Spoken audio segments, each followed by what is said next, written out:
mo! Panoorin nyo!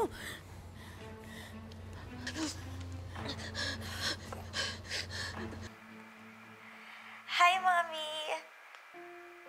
Piniprepare na po ako for operation. Mommy,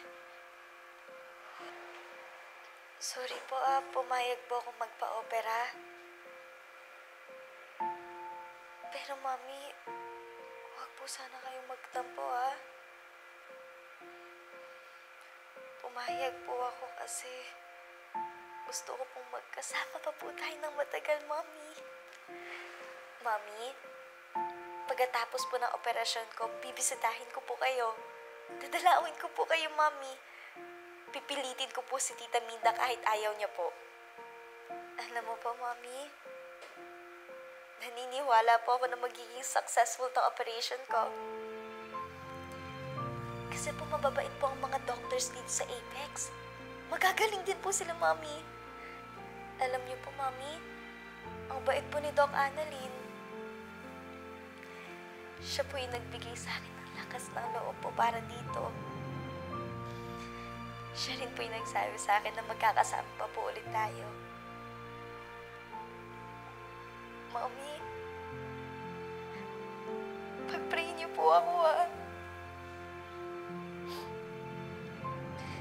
Be good and huwag ka pong manakit ng tao.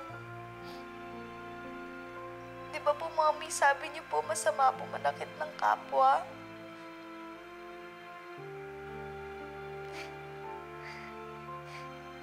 Mommy, hintayin niyo po ako dyan.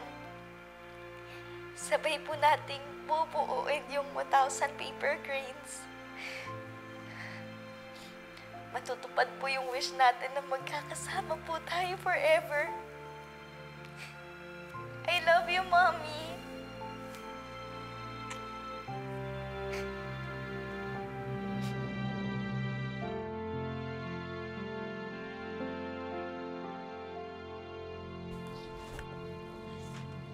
Madam Lotus, nagtiwala po si Carla na ituloy po yung operasyon. Kasi gusto ka pa po niyang makasama na matagal. Dahil po sa pagmamahal po ninyo, tinuloy niya po yung operasyon. Dahil po sa pagmamahal niyo po, nagkaroon po siya ng pag-asa at saka nabubuhay po siya para po sa'yo.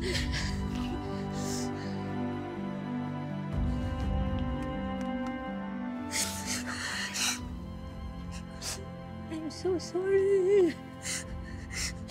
I'm so sorry sa ginawa ko sa inyo ng nanay mo.